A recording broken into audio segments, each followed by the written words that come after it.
Blue Coal presents The Shadow, the man of mystery who strikes terror in the very souls of shopsters, lawbreakers, and criminals.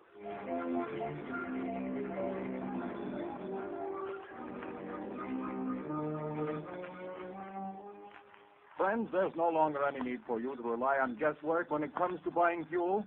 Now you can get the best fuel for home use, and know it at a glance, too. For Blue Coal, the finest of Pennsylvania hard coal, is colored a harmless blue at the mines for your protection, so that you can identify it instantly. To be sure that the fuel you buy is a safe, healthy, economical fuel, get America's finest anthracite. Ask for Blue Coal by name. Order your supply tomorrow.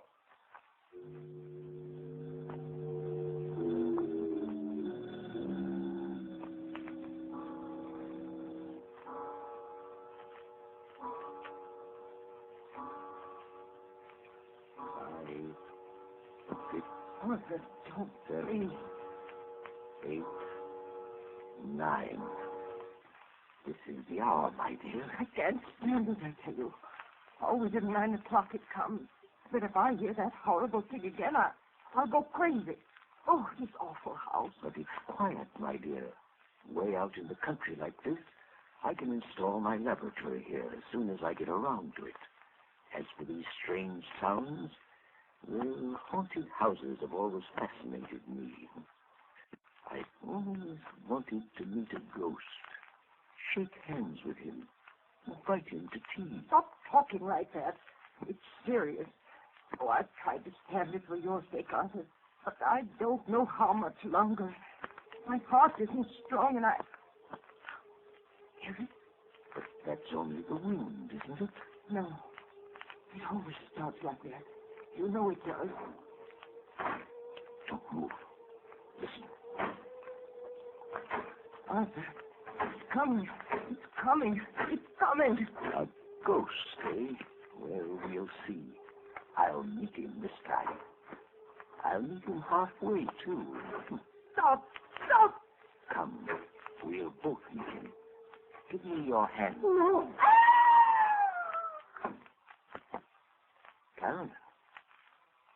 Carolyn, it stopped. Can't you hear me? Goodness me. Has the shock killed her? No, her heart still beats. She's only fainted again. Just pass out here.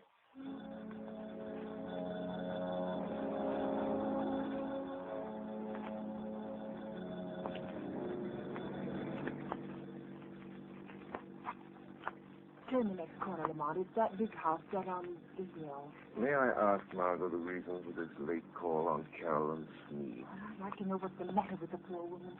I got an awful shock when I saw her in town last week. She looks positively haggard. I never saw such a change come over a person. Married life may not agree with her. She was a spinster for close to 40 years, wasn't she? I know, but I think she was foolish. Carolyn has nearly $1 million in her own name. She didn't have to marry. Yes, but right now I'm not the shadow. Remember, I'm just your patient chauffeur, darling. Lamont Cranston, in need of a rest from my famous mystery man role. That last adventure took a lot out of me, you know. Well, a marriage problem is hardly... Seriously, though. Nobody knows anything about this man she married. He came into town 6 months ago, met Carolyn in some accidental manner at the county fair, and proceeded to rush her off her feet. I've met him only once, but I don't like his look. Something sinister, I gather. Hence the shadow idea. Well, who is he anyway? Professor Arthur Sneed, I believe he calls himself. He has a small office in town where he's supposed to be working on inventions or something. Well, here we are. Usually pretty level-headed, Margot, but don't let your aversion for this man we're seeing be too apparent.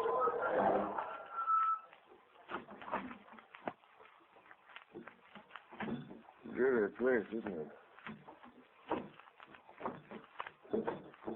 I don't see any bell. I guess you're supposed to use the knocker. Here he comes. Well, who is... Oh, it's you, Miss Lane. Yes. Good evening, Professor Smead. I hope we aren't too late. Too late? Too late for what? Why, I phoned Carolyn that we'd drop in just to say hello. Well, she didn't tell me. Carolyn isn't feeling well at the moment. I'm sorry. Good night. Oh, but please, I only want to see her for a moment. That is, unless it's something really serious. Well, it isn't as serious as she pretends to think it is, but, come in.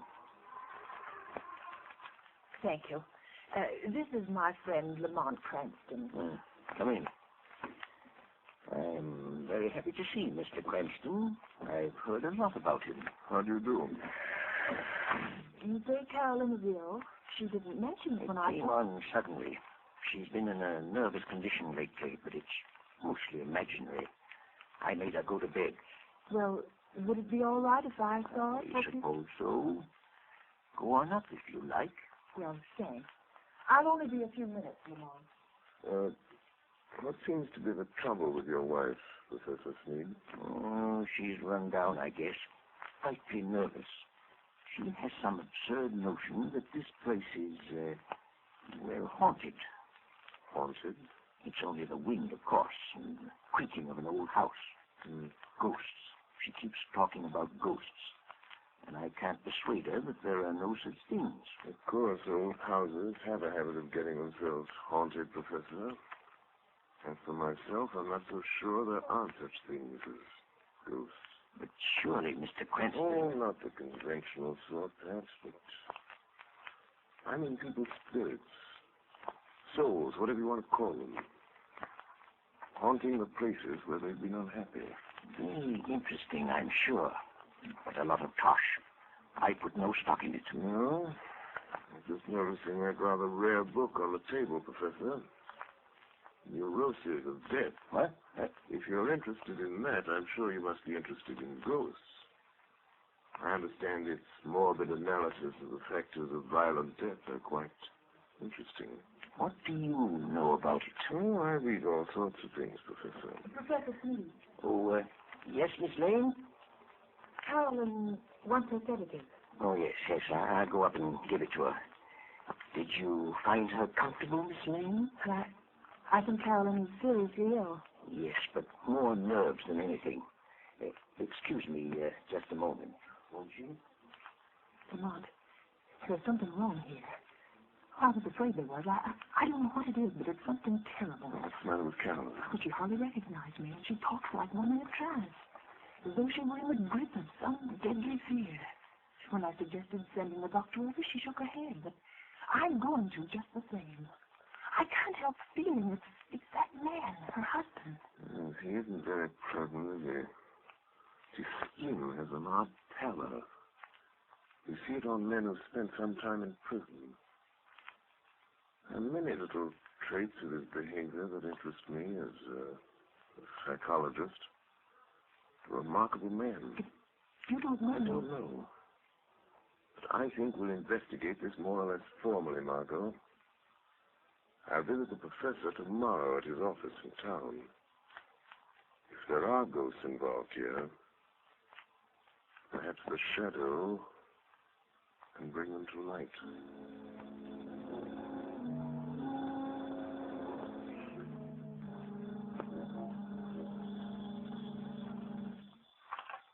Hello?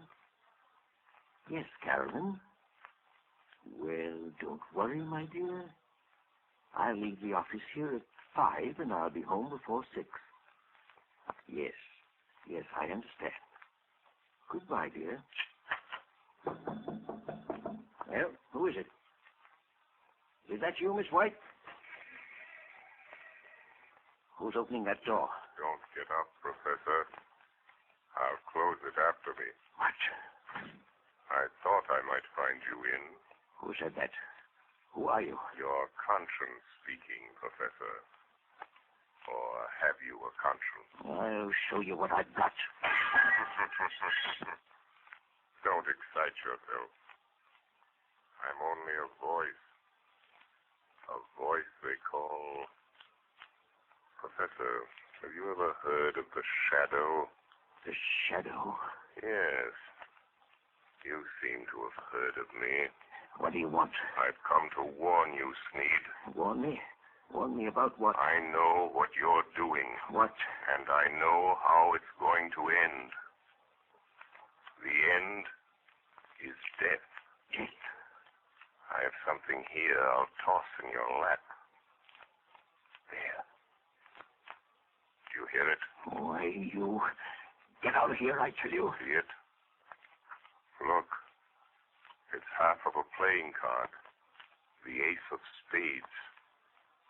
When you find the other half, that will be the end. Get out and leave me alone. All right, Sneed, I'll go, but don't forget. The shadow knows.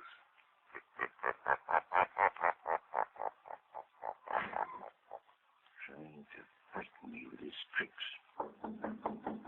Oh, coming back, are you? Oh, it's you, Miss White. There are two gentlemen here to see you, Professor Sneed. Two gentlemen? I'm not I expecting... guess you may remember us, Professor Sneed. Spike. Your old friend Spike Collins and Mr. Wilson here. Yes, of course. Please take those circulars on your desk, Miss White, and mail them at the post office right away. Yes, sir. Lock that door, right? Okay. And what are you staring at, Sneed? We ain't ghosts. I thought you two were doing a stretch at Leavenworth. Yeah, we were. We framed a getaway. And now we come to see an old pal. Well, now listen, Spike. I'd help you if I could. Nuts. We've been watching you, and we know your game. We ain't got no time to stall. This old dame you're married has got plenty I of... don't know what you're driving at. You'll know if we squawk about that dame you married out in Idaho that croaked without anybody knowing what was the matter with her. Cards on the table, Steve. Is this one signed on money over to you? Yes. She fixed her will in my favor. Well, what are you doing to get it? Well, she has a weak heart, and I know. Playing ghost and scaring her to death, eh? That's too slow, Sneed. I got a better scheme. We break into the house, stage a burglary, see? In a scuffle, the old dame gets shot, dead. It's quick. No, you can't do that. Now, you'll see.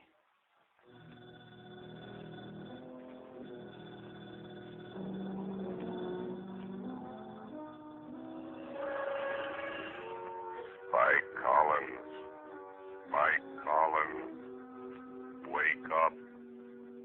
Spike Collins. What? Who's that? Just a voice, Collins. The voice of your own thoughts, coming to warn you. No one but you can hear me. Your friend Sneed is going to double-cross you tonight. Sneed is going to double-cross you. It's your move. Be there to prevent him. Be there in time. 6 o'clock. Be there.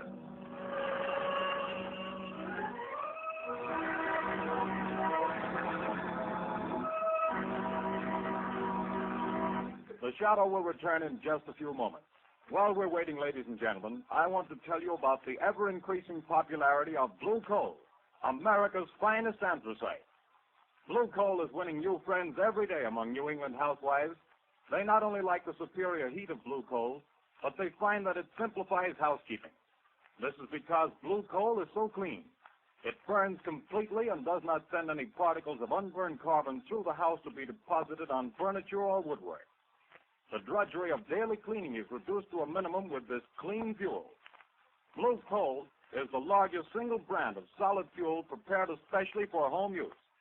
Each car is laboratory tested at the mines for purity and size before shipment. Blue Coal is Pennsylvania's finest anthracite. So that you can personally identify this excellent fuel, it is actually colored blue at the mines. Order it by name. You will find the name of your nearest Blue Coal dealer listed in the Where to Buy It section of your classified telephone directory under the name Blue Coal.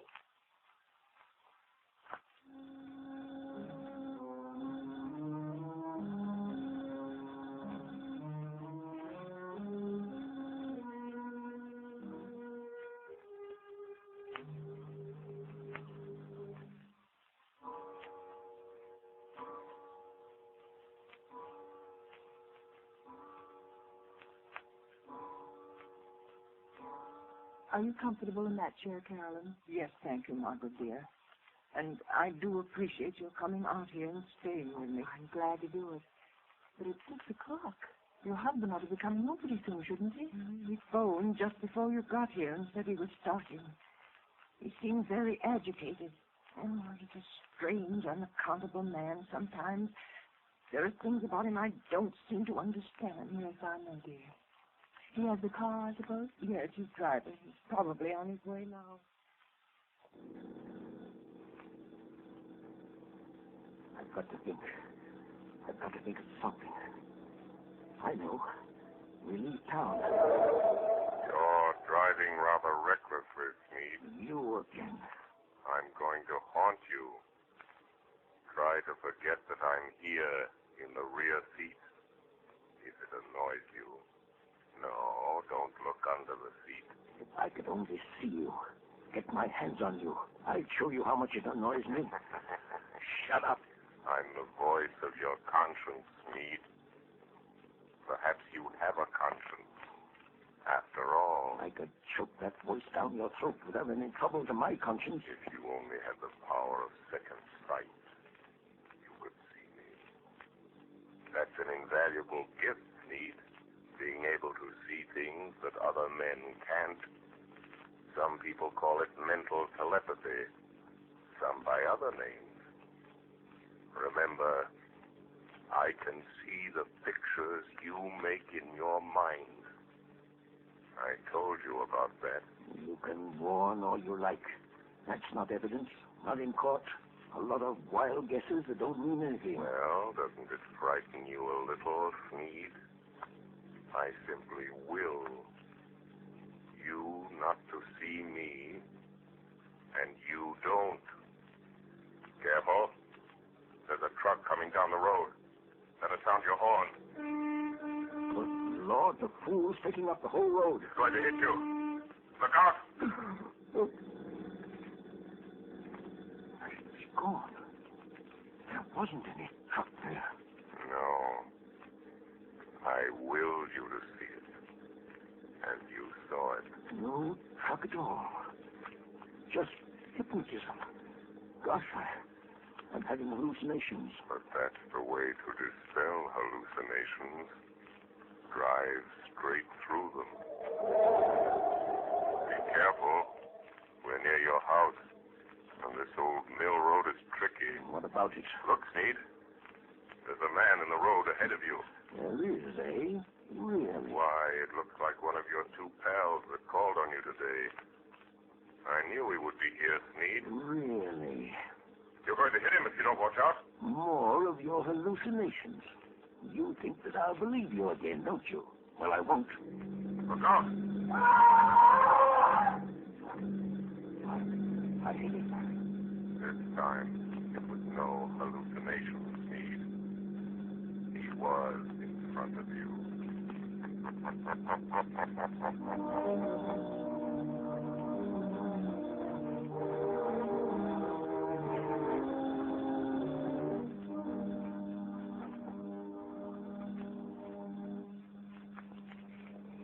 Morning papers!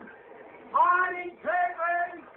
It's convict Spike Cullen found dead last night on the old mill road. Spike Cullen, wanted by the police, found dead. Yes, son. I'll take one. Yeah, sir. What's all about it, Mark? Found dead on Old Mill Road. But that's out of the same place. Yes, I believe it is. Notorious criminal struck by automobile and killed. He was certainly struck by an automobile. I wonder if Sneed knew anything about it. He acted very strange when he got home last night. Strange? What way? Well, he was pale and shaky, and he hardly seemed to know I was there. He told Karen that he'd had a message from out of town, and they'd have to pack and leave. Oh, did he say when? Well, they thought they could get their trunks and things ready by this afternoon sometime. You're not going to let Carolyn go with him, Lamont. Not if I can help it. Let's see. A little after 9. I imagine Commissioner Weston is rather startled by the morning's news. I think I'll have a word with Commissioner Weston.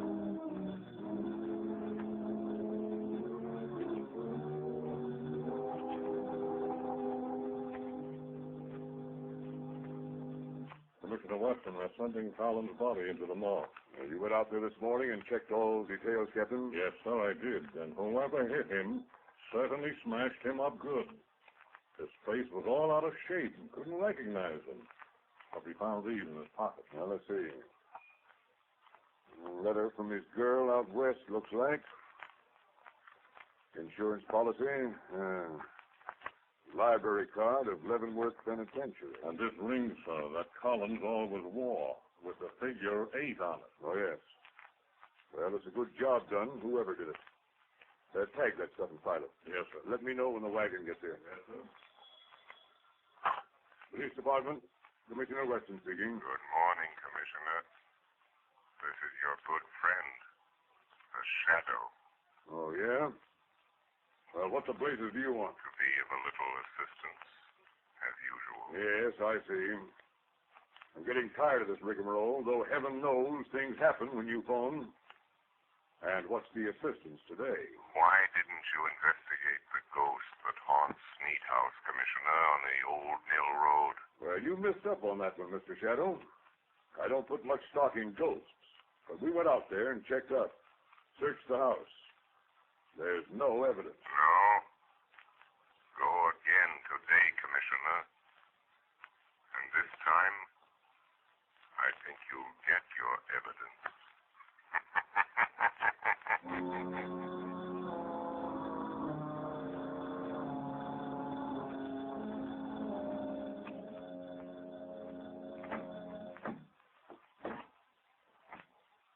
Is that the last drunk, Arthur? Yes. The expressman won't be here until 4. Another hour yet. Why don't you go up and lie down a while, Caroline? Yes, I will. Try to sleep a little now that it's daylight. You told the milkman we wanted to pay him. He's coming back before we leave. Good. Well, that must be in now, the back door. Get back. Get back. What's the matter, Sneed? Think you're seeing a ghost? Stop. Don't come near me. Snap out of it, will you? This is me, Spike Collins. You? Alive? It wasn't me you hit with your car last night on that back road. I guess you wish it had been, huh? Who was it then? It was Rat Wilson. Fool got a half pickle trying to get up his nerve for the job. Staggered out on the road before I could stop him, and wham! It was all over. Wilson, eh? So there was my chance, see? Him and me about the same size, his face and hands all smashed flat. I put my stuff in his pockets, my ring and what was left of his finger. Here I was, dead. And all that time you was giving me the double cross. And maybe I am a ghost, but I can still deal with you, Sneed. Who is it, Arthur? Just a minute, Carolyn. Now listen, Spike. There's only one way to see this thing through. You and I have got to stick together. The Shadow is after us both. We've got to get out together, away from this Shadow. Don't kid me anymore about the Shadow. You see this cat? I'm here on business. I'm going through it. Put the old lady out of her misery. Good God. What's the matter? There. On the table. Nothing but a torn playing card. The ace of spades, or half of it. You've got to stop it, Spike. You've got to stop it. What's the matter? Who's this man? Carolyn, this is a friend of mine. Friend? Sure, a friend. But I don't understand. The pistol. Yeah, that's my way of doing business, lady. Your husband does it different. He's been scaring you to death, ain't he? Making you think the place was haunted. You know how he always does it? Stop it, Spike. He used to be an electrician, see? He rigs up a sort of electric sound box with a remote control switch. He usually puts the switch over here by the door. Yeah, here it is. What's it all about, Arthur? The ace of spades. The end. Death. When he turns the switch, you hear the ghost dance. All you have to do is turn this knob. That's the way it works, lady. But I hear it. Arthur, I hear it. Turn that thing off, you idiot. I haven't turned it on. You haven't. And what's making those sounds? I am. What's that? It's him. He's come. A shadow. I am coming up these cellar stairs. I will enter and stand beside you. Where is he? Stand back or I'll shoot. When I enter, I will touch one of you on the shoulder. Stop him. Stop him. And that one will die. The cops. Come here, Steve. The plant. You call in the cops. No, don't shoot, Spike. I think it's up. You can have the bullet I was going to give your wife, you double-crossing skunk.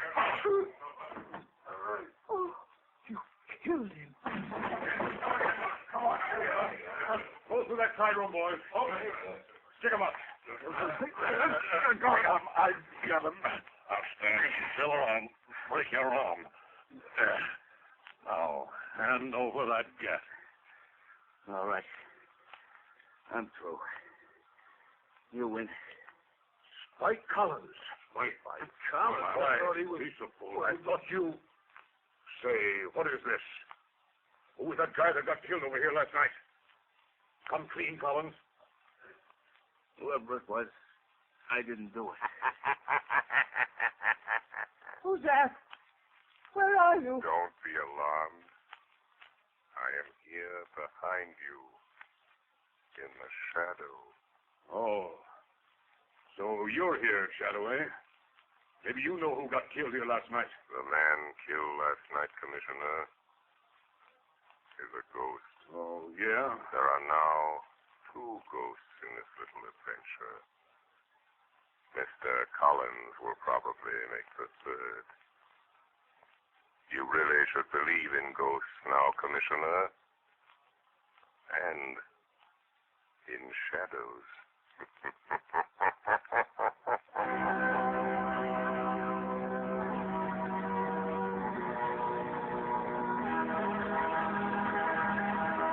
And now, before today's adventure with the Shadow comes to a close, John Barclay, Blue Coal's own heating expert, is here to give us another of his practical talks on automatic heating. Ladies and gentlemen, Mr. Barclay. Good evening, friends. In former Sunday night talks of mine, I've shown you the importance of having the temperature of the home properly controlled with a Blue Coal automatic heat regulator. That is, in terms of health and convenience. Now, tonight, I'm going to give a 3rd important reason for automatic heating: economy. Most societies will tell you that the proper degree of heat in the home is 70 degrees. Naturally, you can't by hand keep your fire from giving off more than 70 degrees of heat, but the Blue Coal automatic heat regulator can and does. But here's how that saves you actual fuel dollars. Heating engineers have discovered that for every degree you raise the temperature above the desired 70 degrees, your fuel goes up in cost 1.5%. So you see, friends, by automatically shutting off that heat, that extra, wasteful, unhealthy heat regulator automatically saves on fuel costs. Why not investigate this Blue Coal heat regulator further? Ask your local Blue Coal dealer to give you a demonstration. The cost is only $18.95 plus a small charge for installation. You'll find it well worth every cent of that and more. Moreover, if you have any heating problems, discuss these also with your Blue Coal dealer. He is the best informed heating authority in your community, and assisted by his John Barclay trained serviceman, can, I'm sure, help you save money and have a more comfortable home this winter. This service is free. It costs you nothing. Thank you.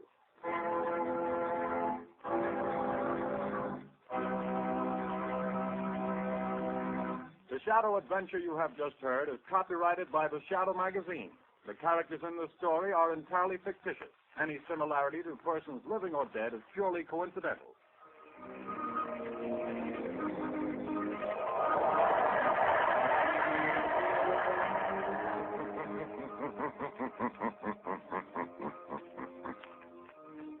The weed of crime bears bitter fruit.